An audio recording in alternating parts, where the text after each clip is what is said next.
Yes, we've started, So- Chair. Thank you. Okay. Obviously, let me know,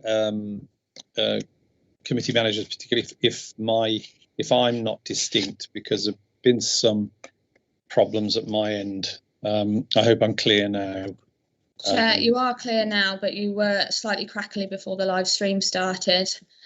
Okay, well, Katie, if you could interrupt me if that happens again. So, because obviously we have to make sure that everyone can hear me okay. Let me just try that. Okay, thank you. I'm Councillor Philip Davis. I'm chairing Subcommittee C today, and I'll start the procedure. I'll start the information around the various procedures that we'll follow. Could I ask everyone to mute your microphones for the moment so we can assure the sound quality while I talk about the process? And if anybody could everybody could turn off their cameras other than the committee members, please. Committee members will have their cameras switched on throughout the hearing. So could everyone attending today's meeting please put their mobile phones on silent, ensure they're situated in a room or environment which is free from distractions, etc. And it's vitally important for what are obvious reasons that those attending the meeting making representations are able to hear me and the members of my subcommittee and officers. Any distractions could result in the meeting being suspended temporarily or to another date and time under the regulations for these types of meetings. I confirm this is a public meeting and is therefore being live streamed on the City Council's website in order that the general public can view it. Formal items of business. Item 1, notice of recording webcast. I advise the meeting to note that this is a public meeting. It will be webcast for live or subsequent broadcast by the Council's meeting YouTube site via the link in the agenda, and that members of the press and public may record and take photographs except where there are confidential or exempt items. Item 2, declarations of interest. Members are reminded they must declare all relevant pecuniary and non-pecuniary interests arising from any business to be discussed at this meeting. If a disclosable pecuniary interest is declared, a member must not speak or take part in that agenda item. Any declarations will be recorded in the minutes of the meeting. Item 3, apologies and notification of nominee members. Apologies are submitted from Councillor Brennan and Councillor Neil Eustace and Councillor Leddy, and Councillor Donaldson with a nominated substitute member along with myself. Can I welcome you to this hearing for TENS in respect of Zara's Bar, 80 Broad Street, Birmingham, B15 1AU. For any members of the public watching, TENS is temporary entertainment notice. So some introductions. Again, I am Councillor Philip Davis. I'm chairing the meeting of the licensing sub. With me are other members of the panel, Councillors Mary Locke and Councillor Diane Donaldson. Good morning, Chair. Also present are the following officers: the licensing officer, Mr. Shahid Yasser, the committee manager, Katie Townsend, and the committee lawyer, Joanne Swampillai. And if I could now just turn to the parties, could the representative for the applicant please identify himself, Mr. Duncan Craig? Good morning. In fact, sorry, good afternoon, everybody. Unusual that we are commencing in the afternoon, certainly for me. I'm here to represent the applicant who I'll just turn my, Vicky is here. Morning, afternoon. And Mr. Sanger is also here as well. Good afternoon. Mr. Sanger is the director of the company that holds the premises license at Zara's. Okay, thank you very much for that. And so to the to West Midlands Police, who are making representations today, Mr. Chris Jones. Mr. Jones? Yes, good afternoon, Chair. I'm here. Okay, thank you very much. Okay, so initial point, could I ask if any persons making representations wishes to withdraw their representation at this stage of the hearing? I think that's addressed to you, Mr. Jones. No, Chair. Thank you. Okay, thank you. So I'll assume all parties have read and understood the Licensing Committee's procedural rules sent out with the notice of today's hearing. Please note that given the nature of today's proceedings, I may at my discretion amend the procedural rules to reflect the fact that this meeting is taking place online. But I want to assure everyone that any such amendments will not impact on the party's right to a fair hearing. We'll be using the chat function. I think this is well understood by the parties present, and you can, if you find this on the usual on your toolbar, and if you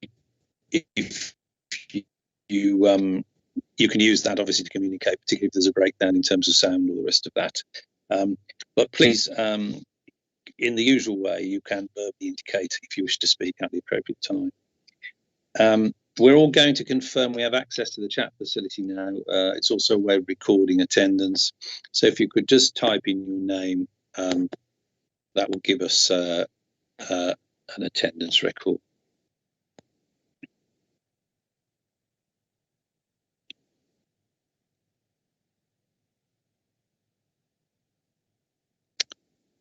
I'm having problems here. There we are.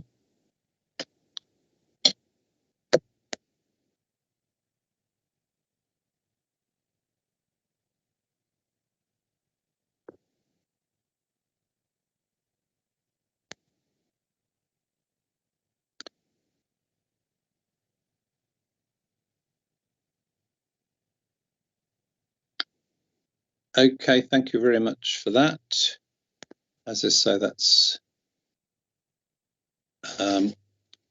both a record and a safeguard for communication. So thank you for that. Get back to the main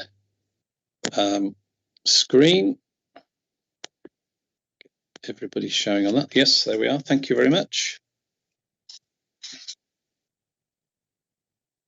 So we'll keep the chat column open for the duration of the meeting in the usual way. I don't think anybody is dialed in on an audio telephone.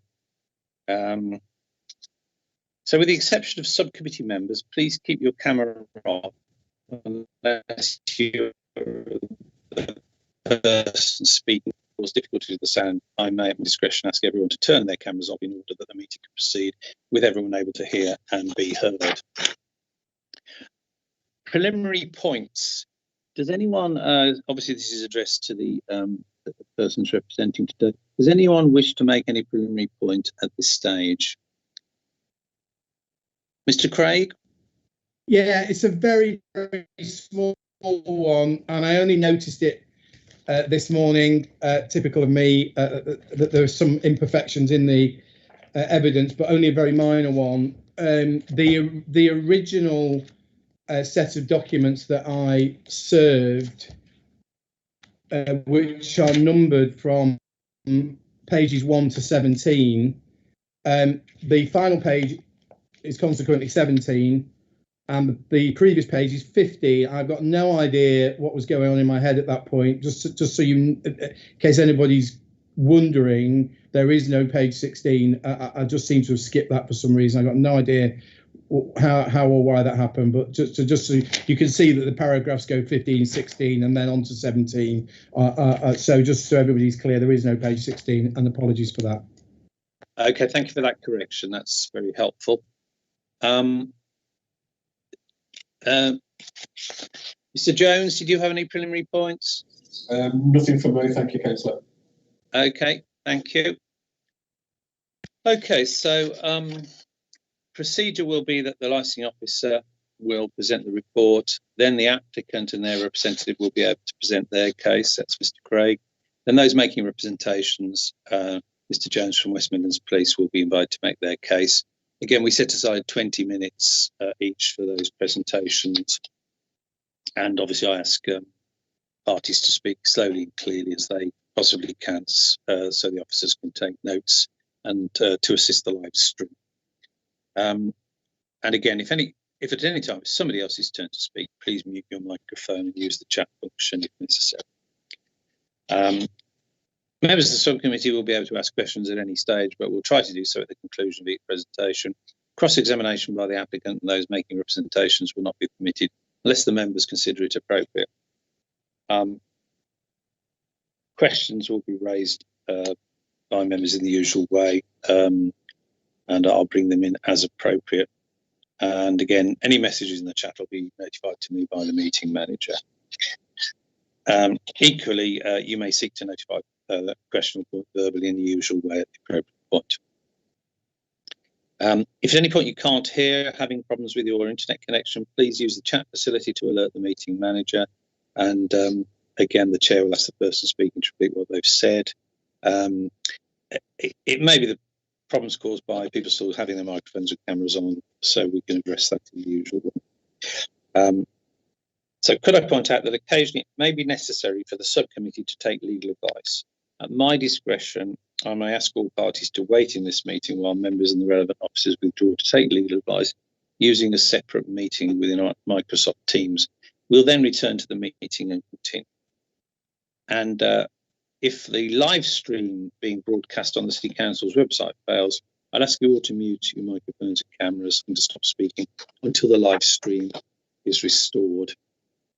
If we go into private session at any stage, the meeting manager will pause the live stream. Once the private part of the meeting is over, I'll ask the meeting manager to confirm that the live stream has resumed before we continue. At the conclusion of the hearing, I'll invite all parties to make a brief closing submission. No decision will be taken until all the evidence has been heard. And at the decision-making stage, the members and the relevant officers will withdraw from this meeting in order to determine the decision. They'll go into a separate Microsoft Teams meeting. And the event that members need to clarify any point, the representatives, as appropriate, will be telephoned by the meeting manager. The members will then make their decision. Notification of the determination of the application will be sent out to all parties within 5 working days. Okay, so I hope that's clear. And so what I'd like to do now is ask the licensing officer, Shahid Yasser, to present the report, please. Thank you, Chair.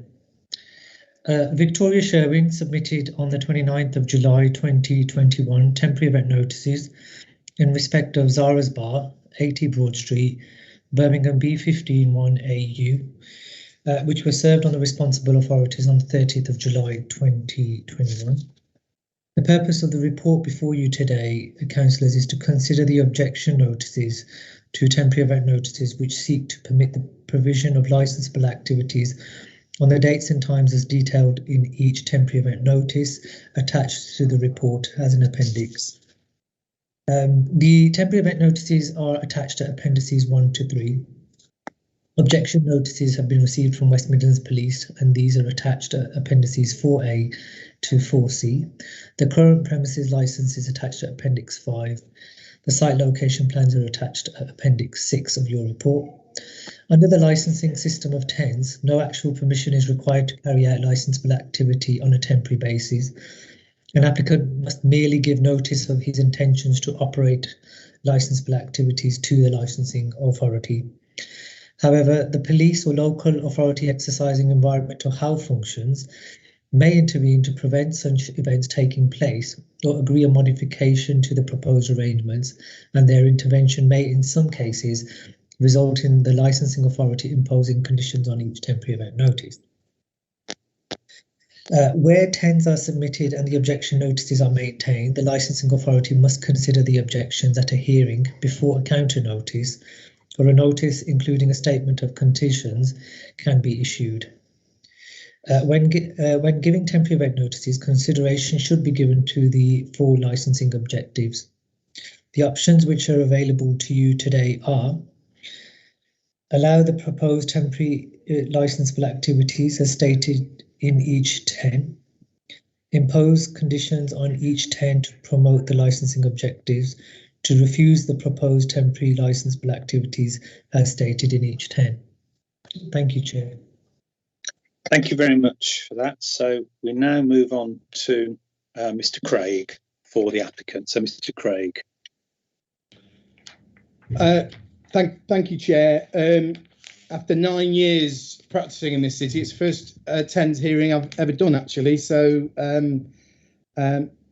novel experience for me, and perhaps there's a good reason for that, because the temporary event notice regime is provided for within section 7 of the 182 guidance, that it's a light touch regime, And certainly, I think it would be fair to say it's unusual to be presented with a 72-page bundle of documents from a responsible authority in relation to a 10 application that I've submitted.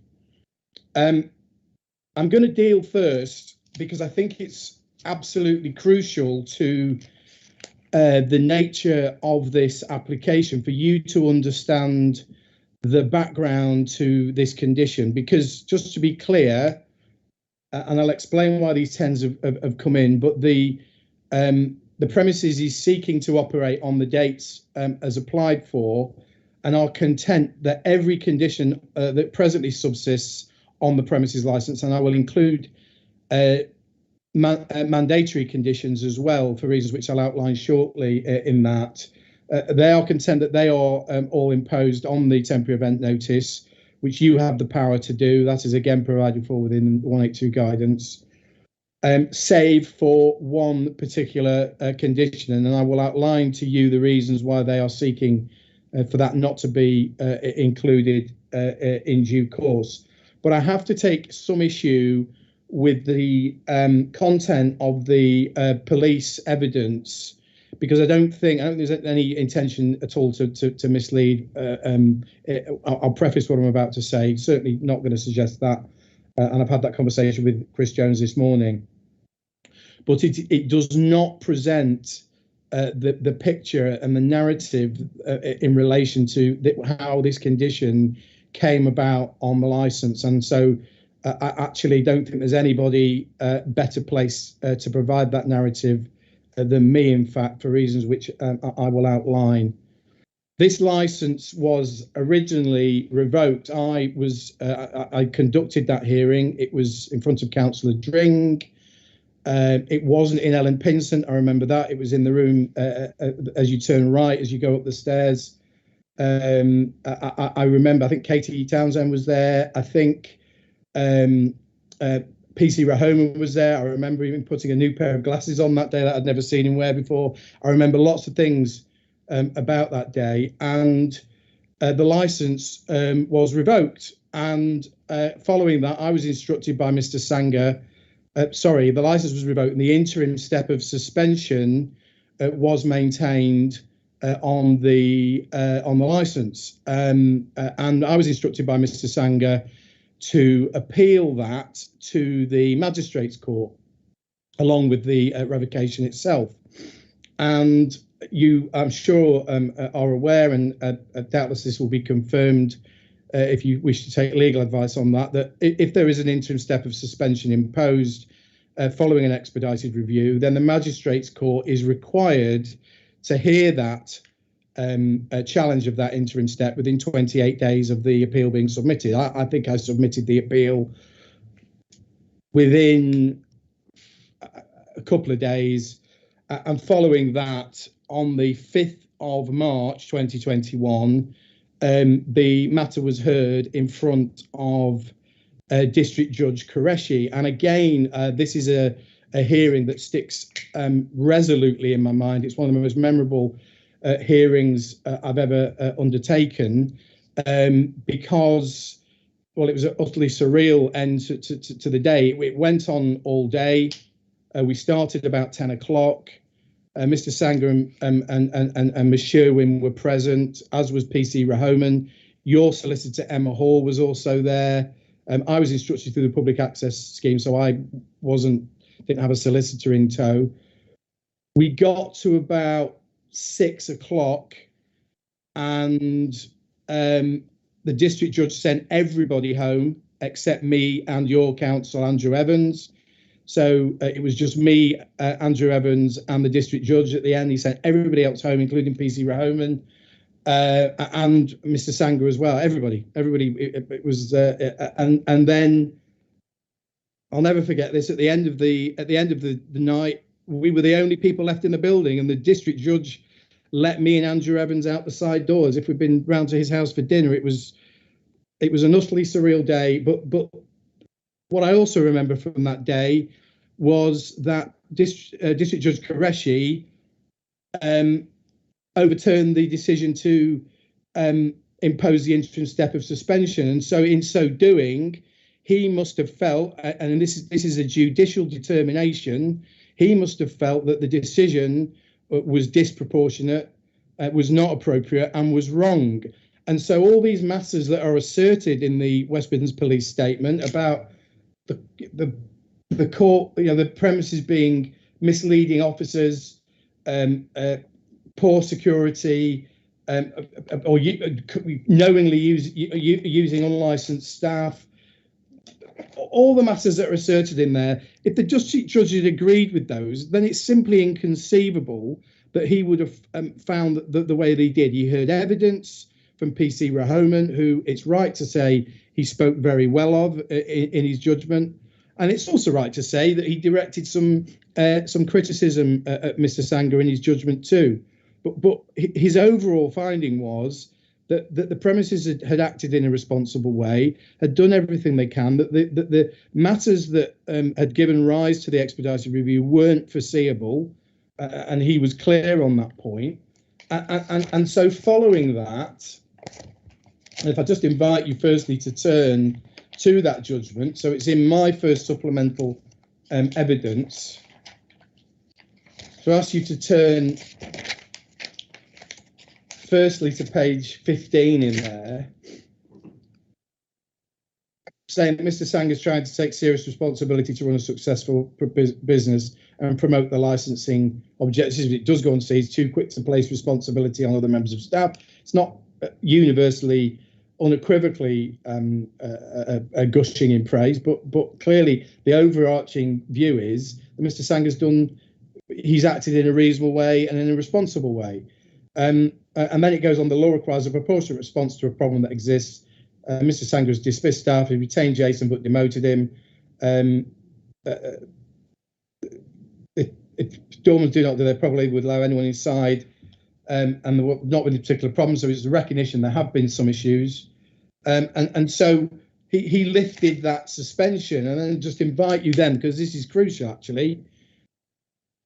At page 17, as I've said, skip 16, it doesn't exist. At page 17, it then has the conditions on there that he imposed at the end of that in lieu of the suspension. He lifted the suspension, and those conditions weren't arrived at out of thin air. Actually, he asked me, and at the end, when he read his judgment out, that wasn't the end of things. One of the reasons we left the building so late, he asked me and Andrew Evans to come up with some conditions together. And Andrew Evans, who is always hugely professional and represents this city well in licensing hearings, he and I worked together and came up with these conditions. And then, as a consequence of that, the premises reopened. And reopened, it's right to say, for a period of 3 months without any reference to ACS. And I'll turn to why that's important shortly. What then happened, we had the full review, the full appeal hearing, because that was simply an appeal against the interim steps. And probably a couple of weeks beforehand, Andrew Evans approached me, obviously on instructions from his solicitor, and that would have been presuming on instructions from the licensing authority, with a view to settling the full appeal, which I would make 2 points about that. That's absolutely a sensible thing to do in the circumstances. Once you've got the interim step lifted, then it's difficult for another judge to go against that unless there are compelling reasons to do that. But it also, the licensing authority wouldn't have made that approach if the premises hadn't been running smoothly during the interim period. So that was a tacit acknowledgement from them that the steps that had been determined by the district judge were appropriate and proportionate and were working. We then, and I can't remember the exact timing of this, but there were some conditions thrown in from West Midlands Police, and I passed them by my client. And we then got to court on exactly 3 months to the day. I remember that part as well. We were in a different part of the Magistrates' Court, one of the older court buildings towards the back. I think it was Court 2.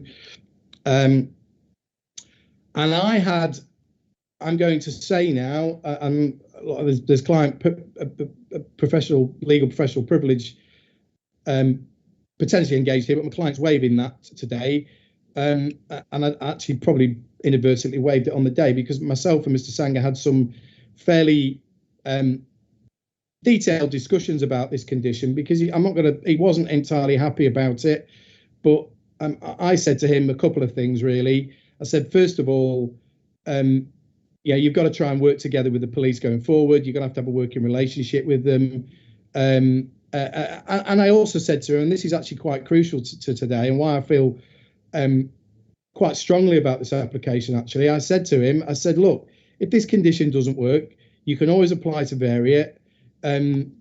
Conditions have to be workable. You have to be able to, they have to be capable of being met. You can't be set up to fail. And if at any time you feel this condition doesn't work and you can demonstrate that, then I'm sure that it will be sensibly looked at because you've got to be able to run a business. And there's no point having a condition there that just simply doesn't work. That just defeats the object of a condition. And a condition should not be there as a punishment. They should not be there as a disproportionate imposition on a business. And so I had that conversation with him, and Mr. Sanger then agreed at court to that. And then all that happened, it was put in front of the District Judge Janella, a different district judge, and he signed it off. So to describe it as a court-imposed condition, whilst technically that is correct, because once you appeal a decision of the licensing authority, to use a legal expression, the court is seized of that decision. It is only the court that ultimately can make that determination. But I frequently, 90% of the appeals I deal with, I resolve with local authorities, and we come to an agreement. But the court still has to sign it off because it is the court who has possession of those proceedings, and only the court can resolve it. So to describe it as a court-imposed condition, whilst legally correct, doesn't present the picture. The picture was the premises had reopened, everything had been fine. The police wanted this condition on. I spoke to my client and said, look, come on, let's just all try and move forward, try and work with this condition if you can. And if it doesn't work, we can always go back and look at it down the line. And on that basis, he agreed to it. I have no doubt in my mind, if that appeal had gone ahead, that the appeal would have been allowed. It may have been the district judge would have imposed that condition in any event. I have to concede that. But it is not a case here where this is a license has been revoked and the appellant was on the back foot. The appellant won that hearing, got the decision overturned, and in so doing, the district judge will have said that the licensing subcommittee were wrong to do so.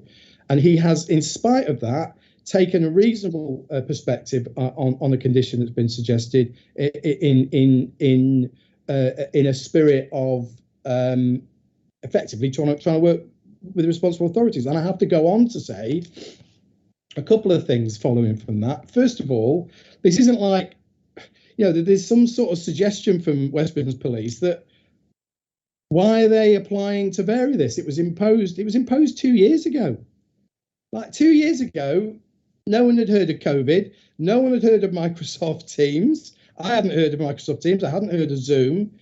The world has changed enormously since then, and people are entitled, after the passage of time, to apply to vary conditions on licenses if they're no longer working. So the suggestion that this somehow is trying to go behind what the court has arrived at doesn't, in my view, even begin to paint the full picture. Let me turn to the condition itself now, if I may. So if I could just invite you within your agenda pack to turn to page 43.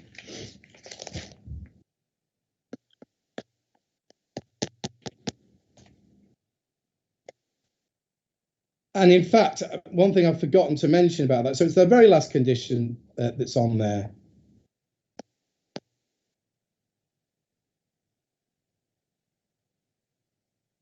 And I should just go on to say, and I'm sure you're aware of this, but just for the record, obviously, I expect you know that there has been an application to vary the premises license to remove this condition. That is the representation period is still ongoing. That West Midlands Police have objected to that, and so there will have to be a full hearing. I have. Let me just actually step back and just take you through what happened on the 26th. So on the 26th of July, Mr. Sanger rang me. I was driving into Chambers. He rang me and said that he was having difficulties with his door security provision. I'll particularise that in more detail shortly. And he said, look, I've got to get this condition. It simply isn't workable. I cannot get the door staff. I cannot get the door staff through ACS contractors. And my existing contractor says he can't get the staff and he's going. And I've been ringing around. I cannot get door staff through this scheme. I cannot operate with this scheme. And so I said to him, well, look, I'll have a look at the condition for you. But my initial view is there's no ifs and no buts. It's a tightly worded condition, and it is.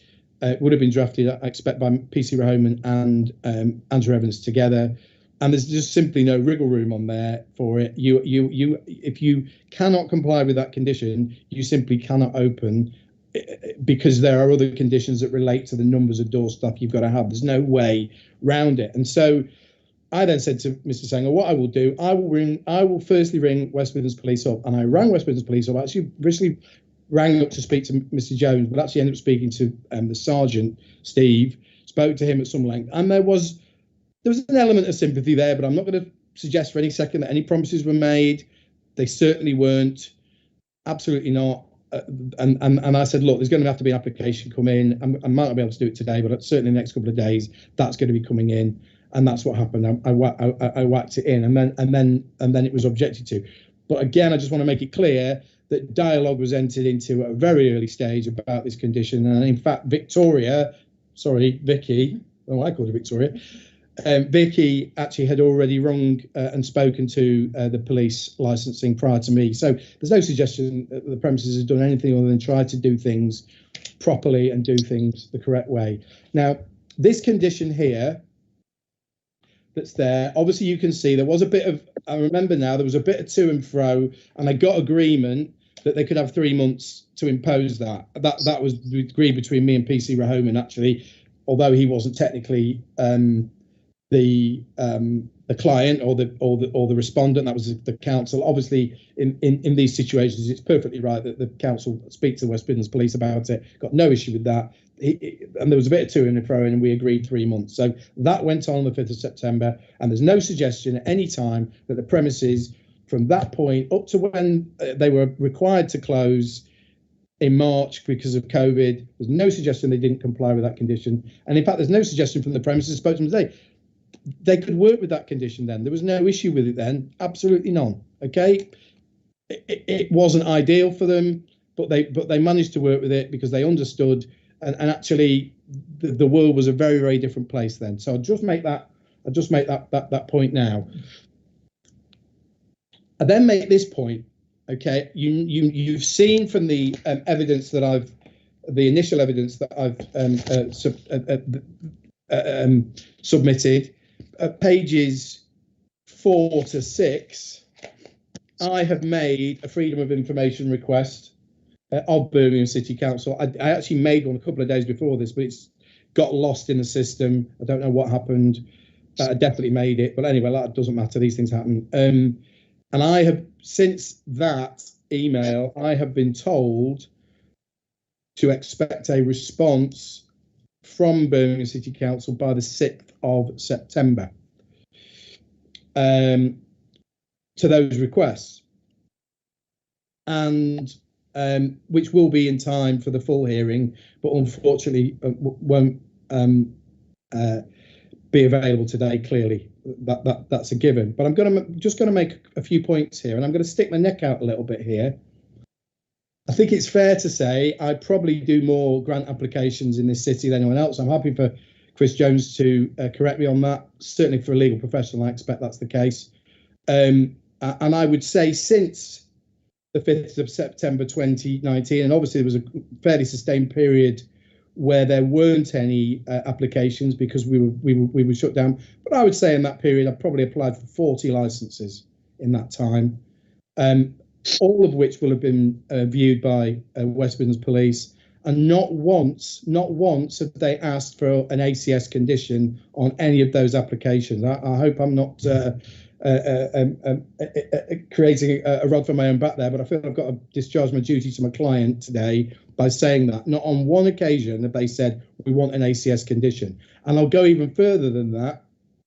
I've made this FOI request. I will be surprised if there are more than half a dozen such conditions on premises licenses in Birmingham. And so I have to make the point, if this was so important, if this was such an important thing for a premises to have, why aren't there more conditions? Why isn't this being asked for more frequently? And the reason for that is because I believe it's a disproportionate imposition on a business, and it simply isn't necessary. And maybe at the time when we were in court on the 5th of June 2019, I wasn't as well versed around this subject as I am now. Every day is a school day in my job as it is in anybody else's. But certainly my knowledge of the ACS scheme is greater now. And from my point of view, I personally believe that I don't believe these conditions serve any particularly useful purposes for premises such as this. And so I just make that point now because, and again, I'll refer you to the section 182 guidance. I'm not going to dwell on that any more than I need to today because this is a 10 application, but we are inviting you to impose conditions on this 10 that subsist on the premises license. And I just make the point that 1.16, paragraph 1.16 in the section 182 guidance makes the point that conditions need to be proportionate to the promotion of licensing objectives, but they have to be also capable of being met. And if they aren't capable of being met, people are being set up to fail, and there are reasonable other alternatives, and there have to be reasonable other alternatives because there are thousands of licenses in this city that don't have such a requirement on them. Then that is quite properly an appropriate course of action for you to take. So I've dealt with the background to this in some detail, but I think that is absolutely key to this because West Midlands Police are trying to, understandably, look, they've got a job to do, and ultimately you've got to make a decision around that. But this wasn't a case where the premises was on the back foot and agreeing something. They did it in good faith, on the understanding that if it didn't work at any point in the future, that they could apply to have it that condition disapplied from the license. Now, I'm then going to ask the question: why is it not capable of being met? Well, I'll just give you some of the narrative on that, if I may. Mr. Sanger, and I'm going to go through the, and I may descend beyond the 20 minutes today, Chair, but I think given the amount of papers that have been served on both sides, I think that's, on this occasion, I would hope you would indulge me on that. But the previous company that was used was SNSG. The weekend of the 23rd and the 24th of July, on the 23rd, I know you'll have some questions for Mr. Sanger of this. On the 23rd, they sent a 70-year-old down. I don't know if you know these premises, they're on Broad Street.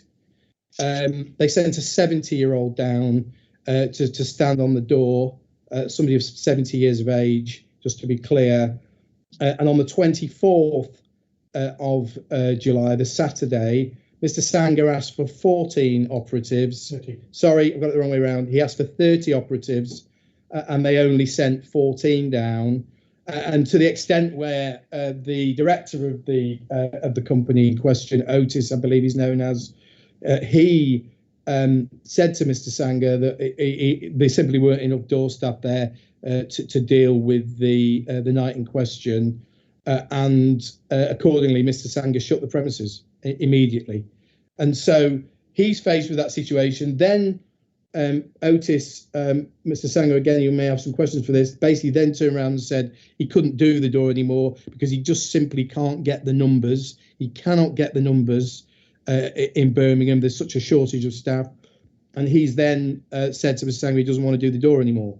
Now, what simply cannot be right, whatever the merits of Otis's position are, it simply cannot be right that if a condition like this subsists on a license, that a premises can be held to ransom, that a premises is left with no choice but to close if that business relationship has broken down for whatever reason.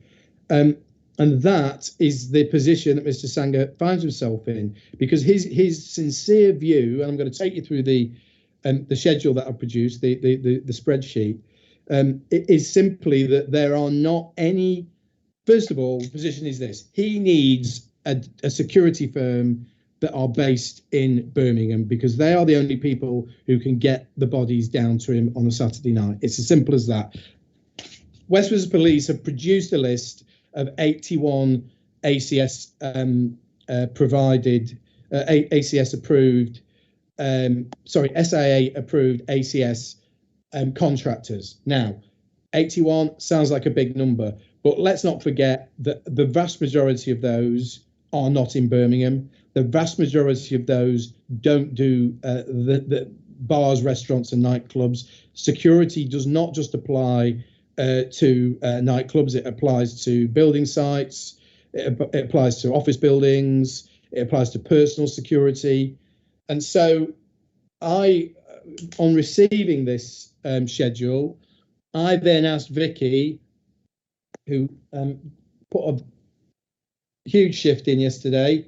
Obviously, a lot of these were already known to them, and so, but what the premises has done is they've gone through all of these and have basically provided a context to the likelihood of them being able to utilise these ACS contractors. And so I'm just then now, please, if I may, going to invite you to turn to that spreadsheet that I've provided. You will all be delighted to know I am not going to go through every single one, because I don't doubt that you'll have read it. But not only that, some of them just simply, I'm just repeating the same point over and over. So if I could just ask you firstly, the supplemental evidence that I submitted today, page 1, you can see there is a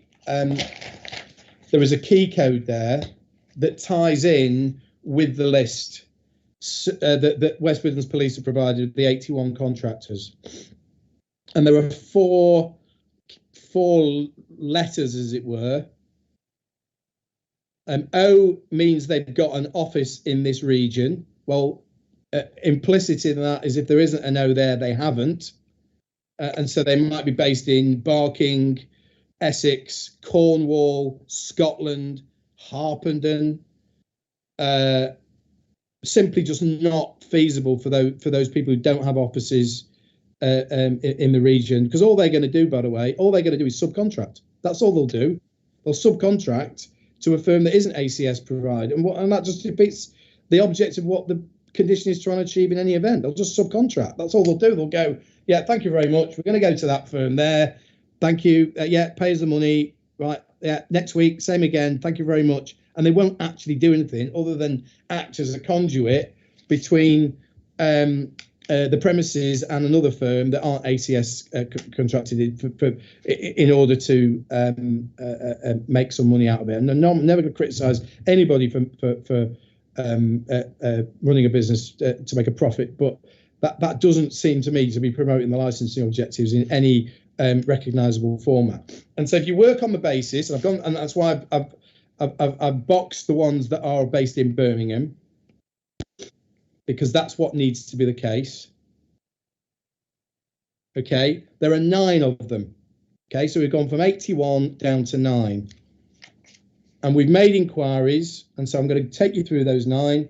Allied Universal Europe don't do nightclubs. Okay, and what that means is they will not provide security staff for these premises. They might not have said those exact words, okay, but that is essentially, we do not, nighttime industry, licensed premises such as these, we do not supply. So when I'm saying don't do nightclubs, there will be an element of paraphrasing in there, but that is essentially the message that's been given back. Right, Create Security Limited. In fairness, there has been an email sent. There are 2 issues with Create, and they're the only feasible option. And even if they were a feasible option, that simply can't be right. That Mr. Sangha has one firm that he can go to in the whole of this city. based on the inquiries that have been made. There are two issues with Create. One is that the guy who owns it is your ex-wife's brother. It's his bodyguard. His bodyguard is your ex-wife's brother. Silent partner. And let's just say it was a... It's his silent partner. Yeah, okay. Let's just say it was a... let's just say that the nature of the divorce proceedings means that that is not a relationship that can in any way be sustainable. By the way, I've looked up Create, and I would say, I don't want to speak too unkindly of them, but they do not look like the type of size of operation who are going to be able to post numbers that are required. They do not look like an organisation of any significant size. The website, certainly, if you're going by the website. You've then got G4S. Well, I don't think anyone is surprised to hear that they don't do nightclubs. You've got Innovative Security Solutions. They don't do nightclubs. ISA Support Services. They don't do nightclubs. SNSG are the previous door company. We know that they've already said that they aren't going to undertake services at these premises. Ask you then that Tabar Security Limited. Originally, and the reason I've included it in this morning's bundle is that Vicky made an inquiry of them and there was an email sent, but they did not sound very positive.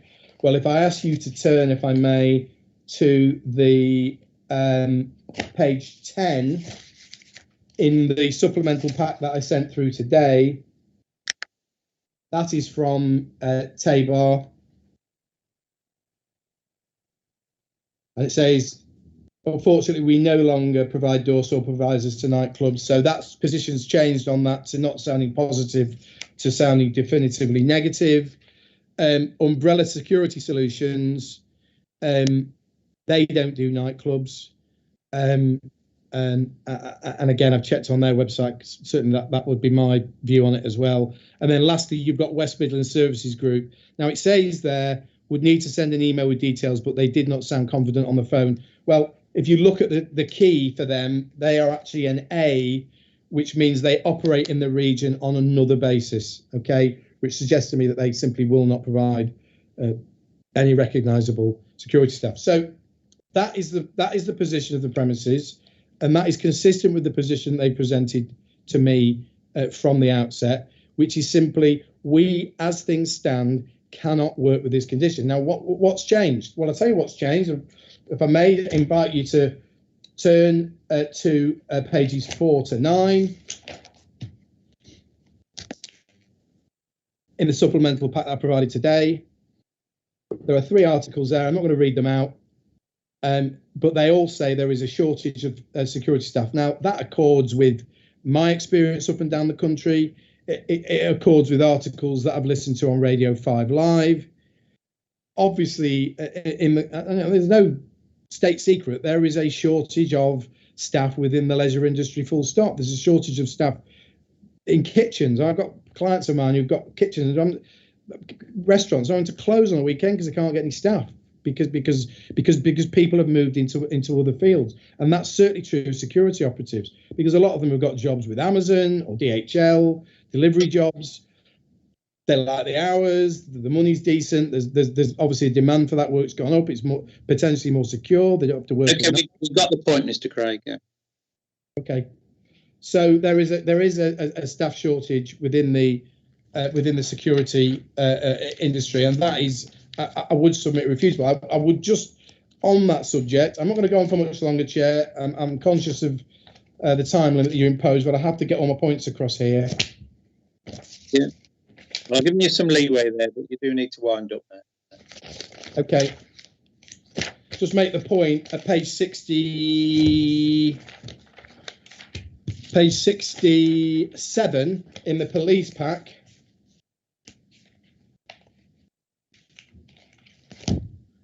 Sorry, 68. It says there, this is from someone at the SIA, read the shortage of security guards. I don't know why she's using the term security guards, because we're not talking about security guards, but it's not something I am aware specific to Birmingham. Well, implicit from that there is a national shortage, and there is a national problem in that regard. I'm conscious of what you've said to me, Chair, so I'm going to I think actually, to be fair, I'm not a million miles away from finishing off. Everyone, I'm sure, will be delighted to hear. I just make the point as well that I'll just briefly go through the bits of evidence I haven't dealt with. There's not much of it. Just to let you know, the premises has closed for 2 Saturdays because they cannot comply with this condition. They have closed, and there's some suggestion of some intel. Chris Jones emailed me and the premises, and I responded. They got some intel. Who knows where that came from? But please get all sorts of intel. Some of it's malicious. I've said that and certainly based on my conversations with the premises, there was never any suggestion they were going to open this weekend just gone or the previous weekend. It just simply wasn't going to happen because they can't open because of that condition. They simply can't trade with that condition on as things stand. I've dealt with the FOI. I've dealt with that. Right, just briefly, a couple more points. So it's not just a case that they're going to, if you do grant this, that they have a security provider lined up, CPE Security Solutions. They've been established since 2018. So it's not just a case that they haven't applied their minds to this situation. It just so happens that CPE are not ACS registered. And just make the point as well that Vicky now has an SIA badge of her own. So that provides an extra layer of comfort for you at the premises. And I just make the point, and I need to make this point quite important, that you've seen the emails from the security providers. I don't know, were you able to read, because the typeface is very small, at page 11 in the supplemental pack I sent through today? I don't know if you were able to read that. The type is really, really small. Chair, were you able to read that? 11. Let's have a look. I've got the pack here. Yeah, it's on its side. It is readable. Yes, it's on its side. Obviously, you can. Okay, I'll read it out just in case anyone couldn't. We were really sorry to inform you that this is from More Security. Really sorry to inform that we unfortunately cannot help you with the provision of door staff for your establishment. Due to the knock-on effects of COVID, there's been a lack of door supervisors in and around the Birmingham area. We have also had numerous security companies that have been asking for us to help because they are struggling too. But we are in the same predicament. You've seen the letter from Robert Jenrick. I just make the point, this is a 10, it's light touch regulation, and he has invited local authorities not to allow red tape to get in the way of the leisure industry reopening. Mr. Sanger has no choice, and Ms. Sherwin have no choice but to go down this route because they simply cannot operate the business without it. I do not believe this condition is workable anymore. It may have been at one point, it isn't as things stand, and they are simply asking you to take a view on these 10 applications that you disallow this condition.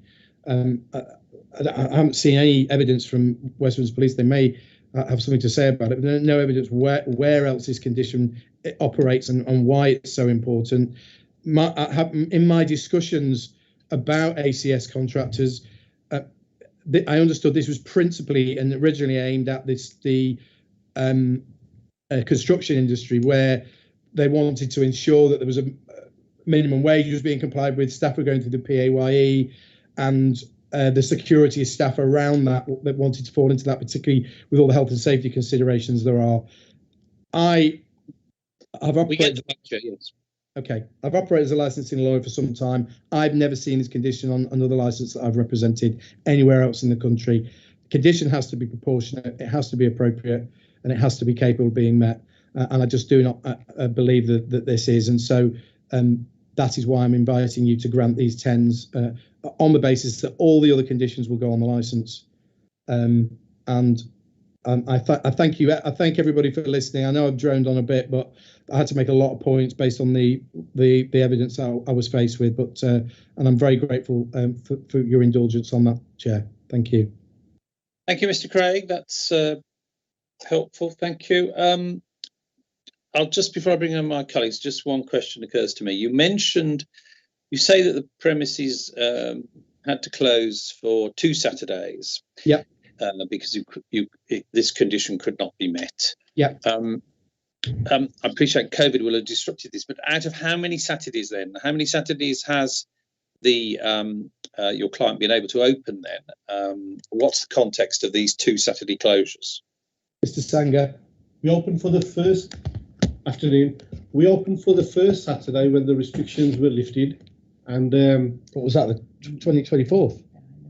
we opened, sorry, on the Monday as a test run, and then the main days, obviously, on Broad Street are the Friday, Saturday.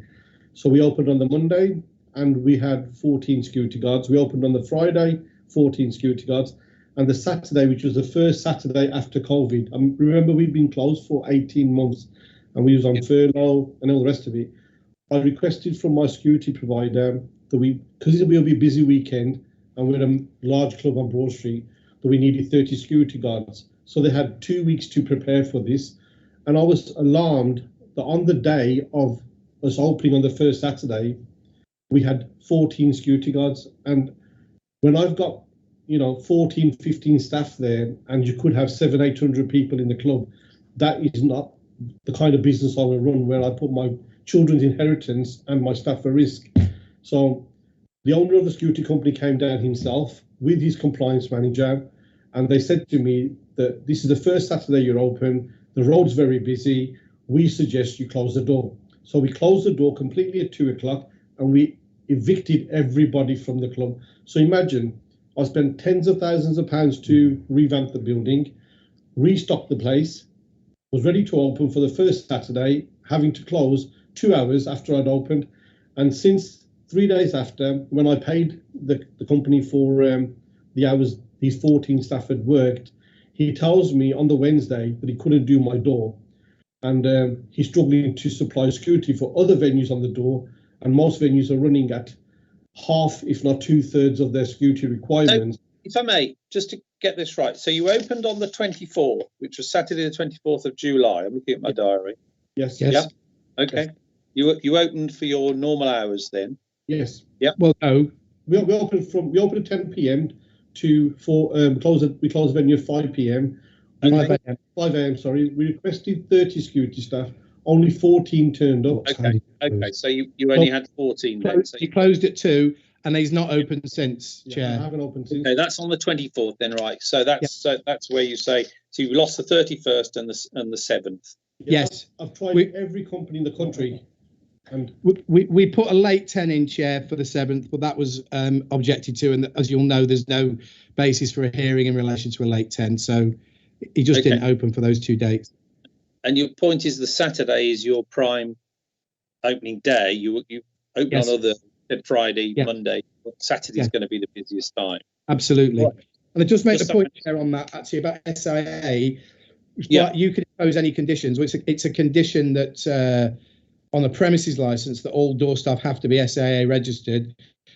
It's a mandatory condition. So again, we would invite you to impose that as a mandatory condition on the 10. There's no question that the door staff that if you do grant this are going to be SIA registered and would need to be. And I don't doubt as well that Westlands Police will be monitoring it closely. Okay, thank you for that. Councillor Locke, have you got any questions? No questions, Chair. Thank you. Okay, Councillor Donaldson. No questions, Chair. Thank you. Okay, thank you very much. I think that's the questions from us, Mr. Craig, so thank you very much for that. Okay, so I'll now move on to Mr. Jones of West Midlands Police, and obviously I'll give him the same leeway if he requires it in terms of the timing. So, but thank you, Mr. Craig. Mr. Jones. thank you, Chair. Just to take a couple of points from what Mr. Craig has said. TEN's temporary notices being a light touch legislation. Yes, absolutely agreed. Unusual that we're here at a hearing for temporary event notices. Yes, absolutely agreed. A 72-page bundle for an objection to temporary event notices. Highly unusual. Yes, again, absolutely agreed. But this is how concerned West Midlands Police are if these premises were to trade without this condition being part of the licence or part of the operating evening. Councillors, I'll give you a little bit of background to why the condition was imposed. Mr. Craig has talked about how it became imposed on the licence. He was obviously there at the day. I wasn't, and I have no reason to disbelieve anything Mr. Craig has said about how it's imposed and that it was agreed. My statement and evidence has come from what is actually on our systems and the paperwork I've seen on the licence and the licensing paperwork. Councillors, the condition was imposed after an explorative review process due to a petrol bomb or incendiary device, if you'd rather use that term, being thrown at the premises from a car by a group of customers that had been refused entry at the premises, and one was subsequently assaulted by door staff prior to the petrol bombing of the premises or incendiary device, whichever you prefer. A full review package from West Midlands Police provided evidence of poor quality of door staff, poor management of incidents, assaults on customers, and the use of unlicensed staff to carry out licensable activity with door staff employed directly by the premises, and at times premises management misleading police officers.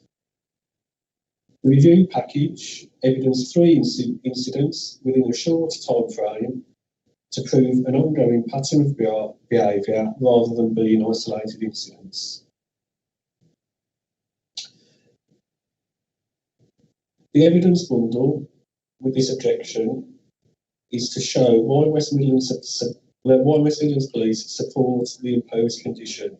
It shows poor quality security at the premises, the fact the premises management were prepared to use unlicensed personnel to carry out licensable activity, and that people at the premises, the door staff and premises staff, were prepared to mislead officers in order to absolve any blame or involvement of the premises prior to this condition being imposed on the licence. Albeit the country has been in lockdown and the premises have not traded for nearly a year, since this condition for ACS approved company has been on the licence, the incidents while the premises have been trading reported to West Midlands Police have reduced dramatically, if not entirely. The evidence package that was submitted by West Midlands Police for these TENs documents the fact that the premises were allowing non-SIA registered staff to carry out licensable activity at the premises. Premises management, the registered SIA staff they were using, misleading officers in an attempt to play down what had happened at the premise and minimise their involvement. Door staff attending an incident and running out the premises carrying a large stick. Door staff assaulting a customer who had two fractures to his skull and one under his eye socket. The same male returned to the premises carrying a metal bar and then was restrained by staff who took him to the floor and, in their own words, choked him out. Staff forcibly taking a mobile phone from a customer and deleting the video footage from the customer's mobile phone after an alleged assault when he asked for their details as he wished to make a complaint. Councillors, we'll talk about the incidents.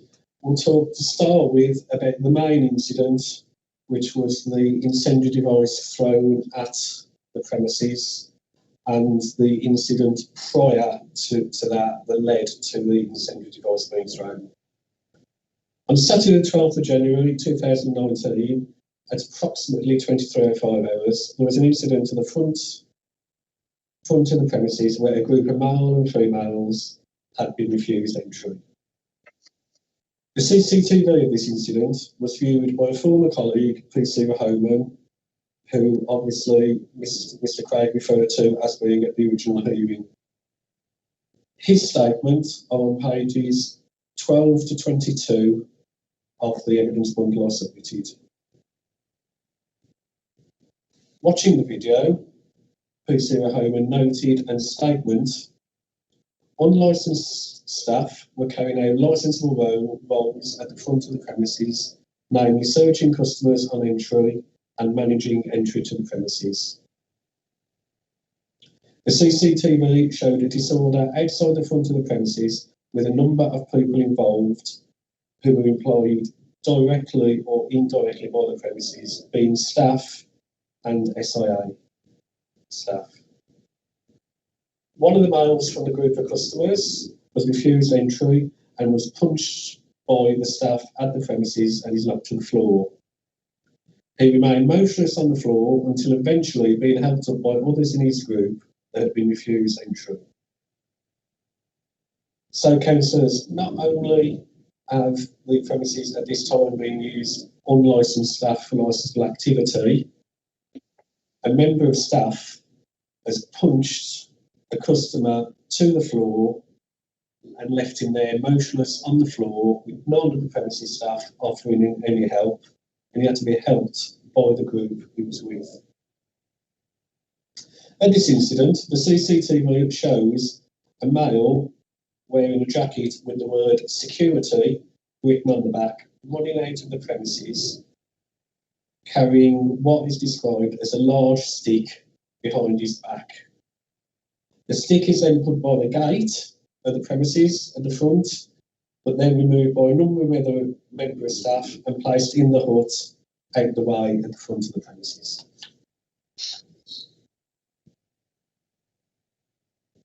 Councillors, the premises were asked for an incident report for this incident, which is shown on pages 24 and 25. In the incident report, it was stated that there had been a disorder between two different groups, councillors, not premises staff and one group that refused entry, two different groups. Punches had been thrown between the two groups, and that the city pastors had helped one of the males who had been punched and was on the floor. Councillors, totally contradictory to what PC Homan viewed on CCTV and put in his statement. For clarity, councillors, the CCTV showed there was only one group involved. Members of the premises staff had punched the male. There were also no sign of any city pastors helping the male on the floor. On this incident, there is also a statement from the officer, or one of the officers, that attended this incident on the evening, PC Adams. His statements can be found on pages 26 and 27 of the evidence bundle submitted. The officer attends after there was a 999 call made by a passing taxi driver reporting a fight at the premises. The log for that, councillors, can be found on pages 28 to 30. PC Adams arrived and the disorder had finished. PC Adams spoke to a male who believed was door staff from the premises and asked what had been going on. The member of door staff stated there had been two groups messing about. Two groups messing about, councillors, not that somebody had been knocked out. All seemed to be friends, and one of the males had fallen to the floor. The male was picked up by his friends, and all had made their way down Broad Street. Councillors, this is a member of staff who the officers believe to be door staff. His account again is in total contradiction of the CCTV footage, but remarkably very similar to what was written in the incident report. The officer wrote the log off as apparently all friends, no offences.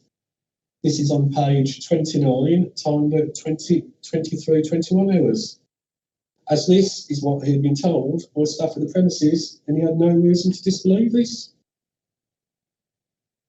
Later that evening, councillors, just gone midnight on the 13th, we'll say petrol bomb, you can say incendiary device, was thrown at Sarver's Bar from a passing car. A police sergeant attended the premises, P.C. Marriott, and he spoke to who he describes the owner of Zara's, Pete, and door staff. P.C. Marriott's statement on pages 31 to 34. The officers first spoke with Pete, and this is in his statement, this is how I'm saying it, and the officer asked him what had happened. Pete stated that there had been petrol bombs thrown at the premises, but he didn't understand why. At this time, a male, believed to be door staff at the premises, made a comment to the officer. It was the lads from earlier that threw the petrol bomb. Interesting. When P.C. Marriott asked him to explain, he stated there had been a fight between two groups and he reckoned he was one of those involved. Right.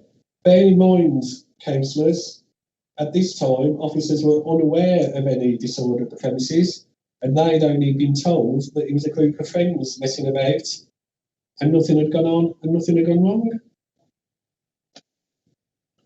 P.C. Marriott asked Pete, P.S. Marriott, sorry, asked Pete if there was any reason why his venue had been targeted. Pete stated he didn't know why. There was another officer that attended with P.C. Marriott, P.C. Ajula.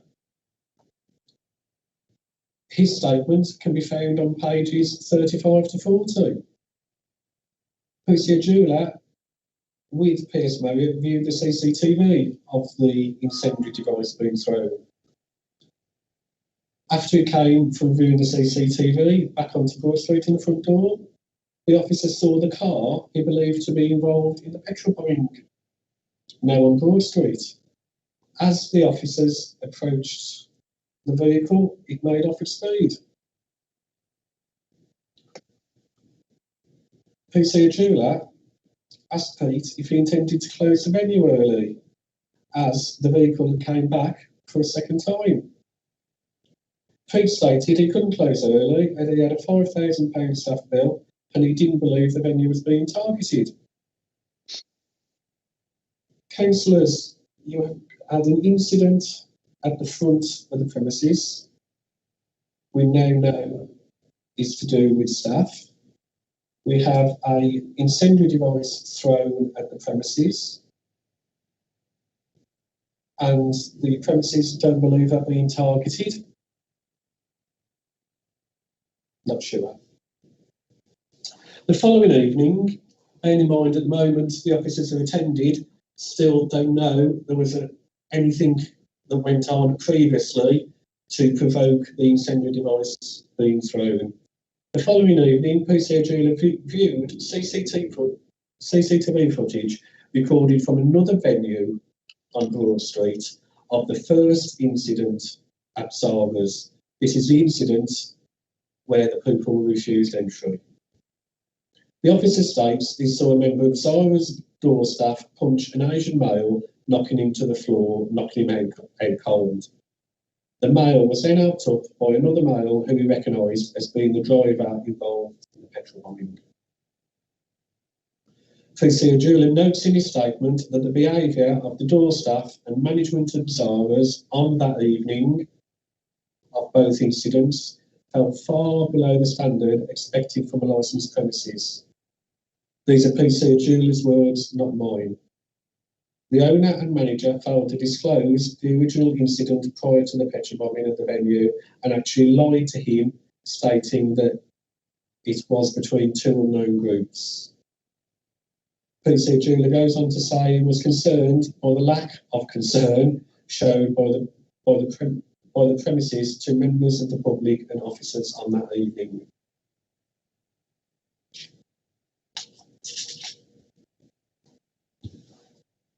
There were also, councillors, two further incidents highlighting poor security and management of the premises that were also presented as part of the review process. These showed the incidents were not isolated, but an evidence culture of bad practice prior to the premises agreeing the condition only to use an SIA ACS registered company. Councillors, there was an incident on the 15th of December. An assault took place at the premises and was claimed as a wounding. The victim states he was punched 4 times by one of the door staff in the face. The victim states he was escorted out of the premises and once outside was assaulted again by the door staff and was put in a chokehold. The victim in this assault suffered 2 fractures to his skull and a fracture under his eye socket. Serious injuries, councillors. Again, PC Mahoman viewed the CCTV incident reports and statemented his observations of the incidents. Firstly, he stated, whilst initially the door staff dealt with the male in a professional way, they could have easily withdrawn back behind the gates and called the police. The premises staff goaded the male. This was done in plain view and sight of the premises licence holder. The methods used to detain the male were very dangerous and was carried out by a member of staff who was not SIA licensed. The stranglehold or chokehold, as it's been referred to, stays applied as they carry him back into the premises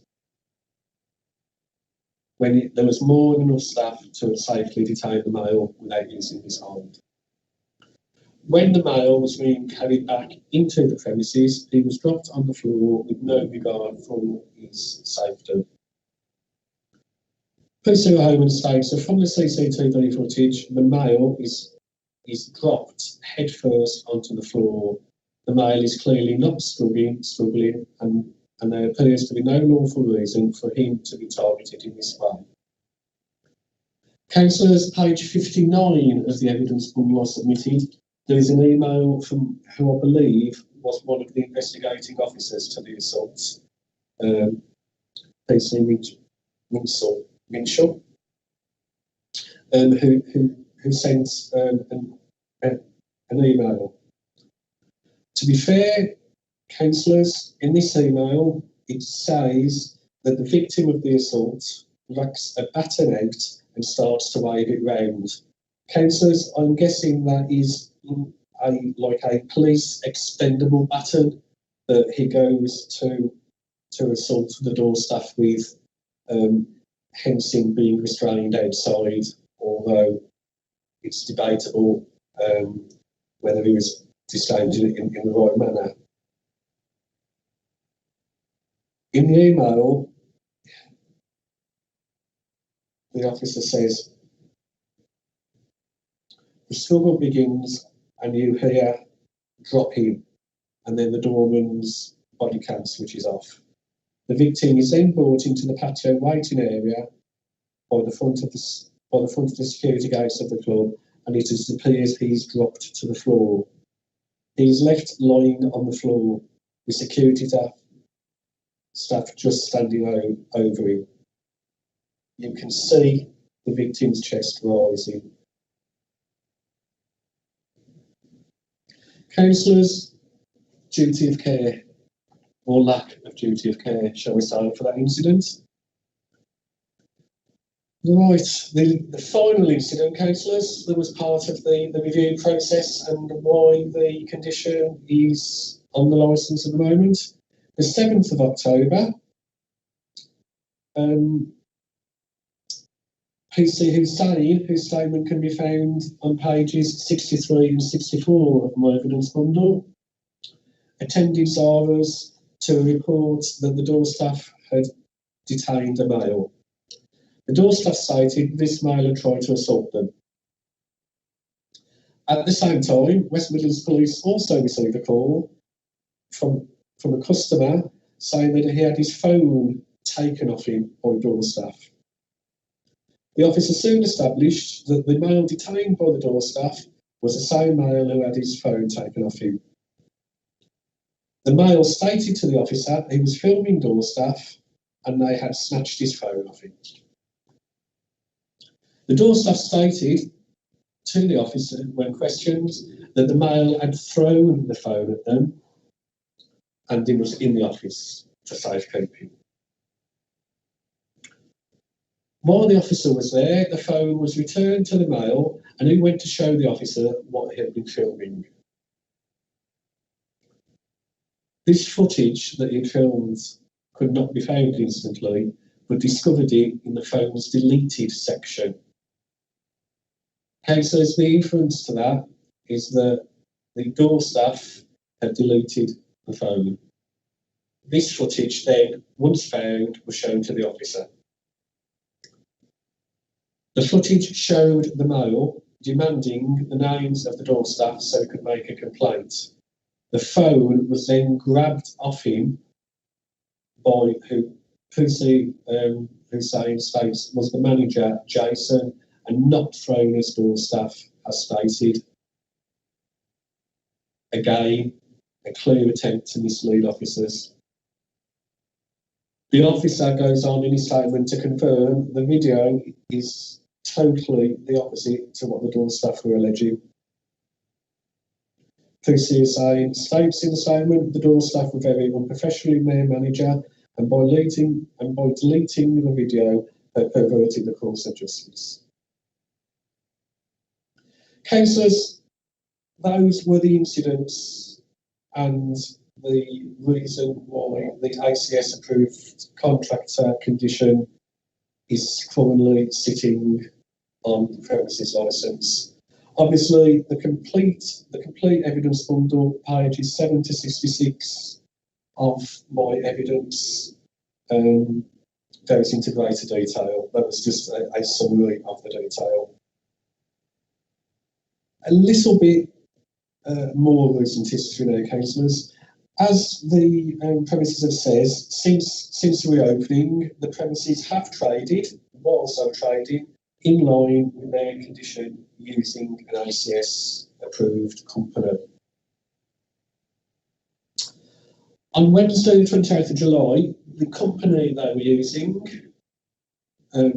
which was ACS, sent West Midlands Police an email stating they'd withdrawn their services from Zara's Bar with immediate effect.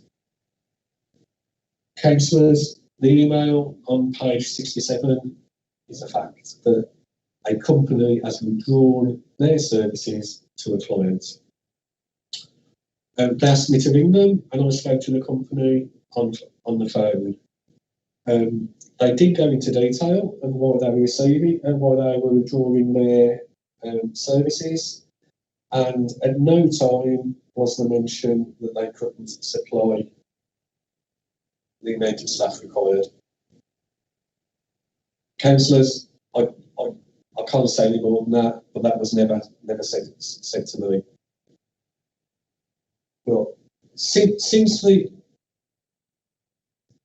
premises have submitted 10 applications, they have since submitted a variation to the licence, which has obviously been dealt with separately and has been touched on by Mr. Craig. But I think it will help understand why the 10 applications have been submitted. On the variation, it states that this condition is no longer proportionate to promote the licensing objectives or capable of being met due to the absence of SIA approved contractors in Birmingham and a national shortage of SIA door staff. The premises believe they can procure a better quality of door staff who will be more reliable through employing them directly. Councillors, I have made inquiries with the SIA, and their response is on page 68. Within the West Midlands councillors, there are 93 SIA approved door staff suppliers. Not Birmingham councillors, the condition doesn't say they have to be based in Birmingham. Within the West Midlands, there are 93 companies that supply door staff in the area. They may be national companies, they may not have offices in Birmingham, but they supply door staff in the West Midlands. This was taken directly off the SIA website. You actually can click on what service you want, and I clicked on door staff and I clicked on West Midlands. Unfortunately, you can't drill down anymore, and it came back with a list of 93 companies, which are on pages 69 to 72 in the evidence bundle. Councillors, I spoke to the SIA and they said they weren't aware of any shortages specific to Birmingham. I don't know whether that's worded badly or whether you can take the inference that there are no shortages in Birmingham or whether there are shortages all over the country. So specific to Birmingham, I don't know, councillors. But on the telephone, when I asked the question, I was told no, although that's not what he said in the email, and obviously the email is presented as the evidence. Councillors, I take it now that the premises are not seeking to employ their own door staff. They have sent a copy of the security provider they are intending to use, CPE Security Solutions Limited. Mr. Craig mentions a company on his evidence about the size of operation wouldn't be acceptable according to looking at their website. Councillors, I've tried Googling CPE Security Solutions Limited, and I cannot find a web footprint or online presence for this company at all. So if we are using that as a standard about having a website, then obviously I don't know the size of this company, whether or what they do or anything about them, because there is just no web footprint at all. Councillors, it's West Midlands' view that the ACS condition is imperative on this licence. Prior to the ACS condition, you've seen the sort of incidents West Midlands Police were being called to. Why it's been trading, albeit with lockdown, the condition is probably in place for perhaps what would be a normal trading year. With the lockdown and premises not trading, the calls for services to Zara's Bar, whilst having an ACS company, has dramatically decreased, if not completely stopped on the premises. And that's why West Midlands Police believe it's so important to have this condition on the licence and trade with this condition. Councillors, unless I can move any more help, that's me done. Okay, thank you very much, Mr. Jones. Councillor Locke, any questions? No questions, thank you, Chair. Councillor Donaldson? No questions. Thank you, Chair. No questions from me either. So thank you very much, Mr. Jones, again for the presentation. And so we now move to the closing submissions. So again, Mr. Jones, if you want to summarise, you don't have to, but if you want to summarise, not introduce any new material. Yeah, absolutely, councillors. Thank you. West Midlands Police believe that by granting these 10 applications would put the safety of the public attending Zara's Bar at risk and have a detrimental impact on the prevention of crime and disorder licensing objective and public safety. The premises, as documented in the review paperwork, has a history of using unlicensed staff to carry out licensable activity.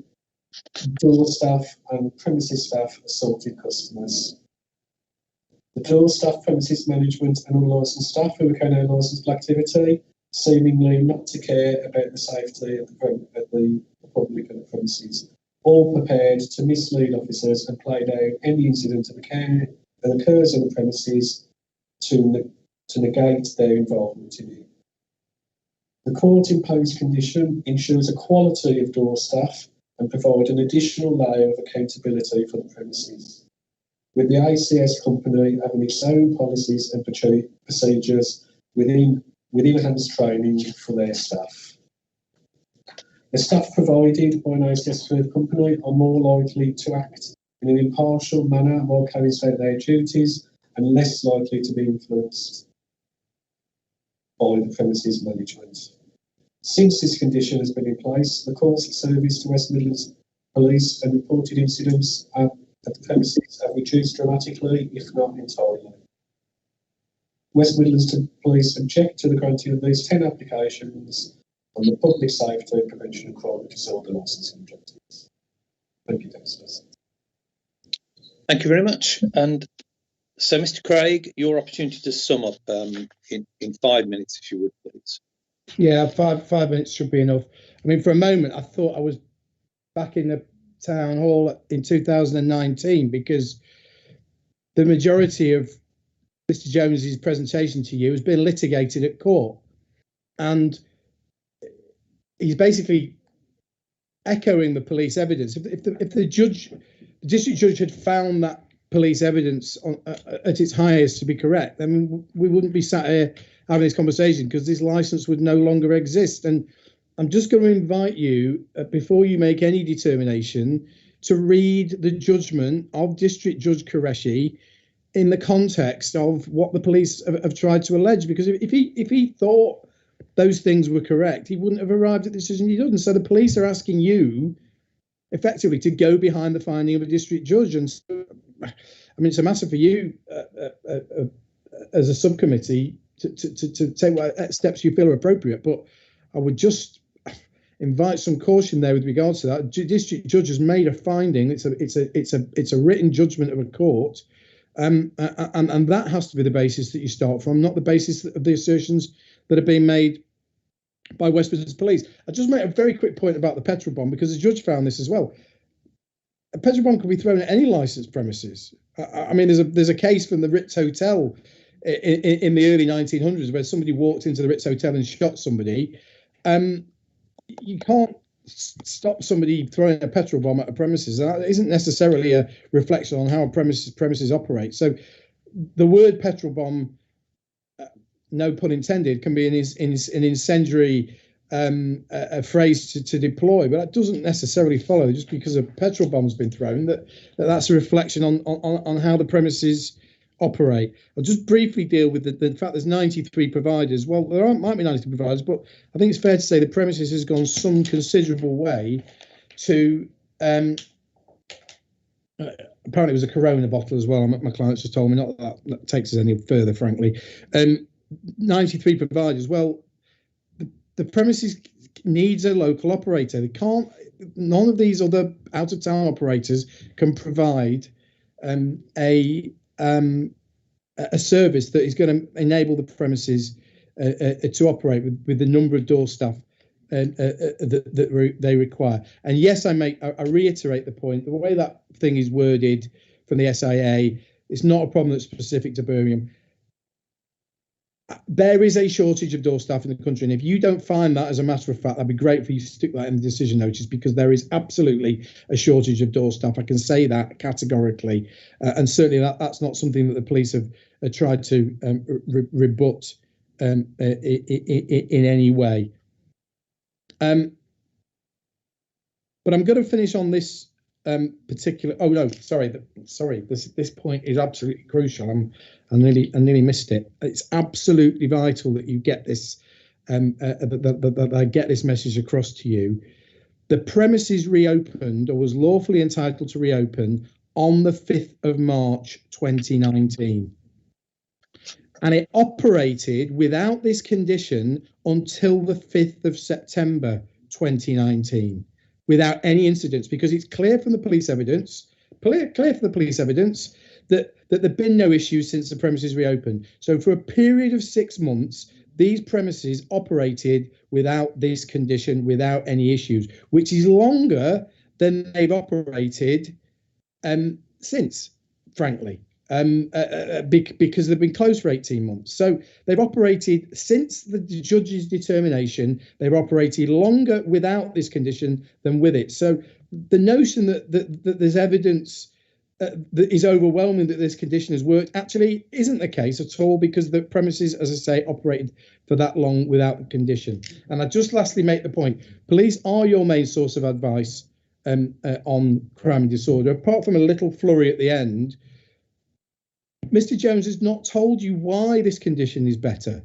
He's not told you why it provides better protection for the premises. And the premises, what the premises done, has said to you, we can't operate with this condition. We cannot trade with this condition. It is not workable.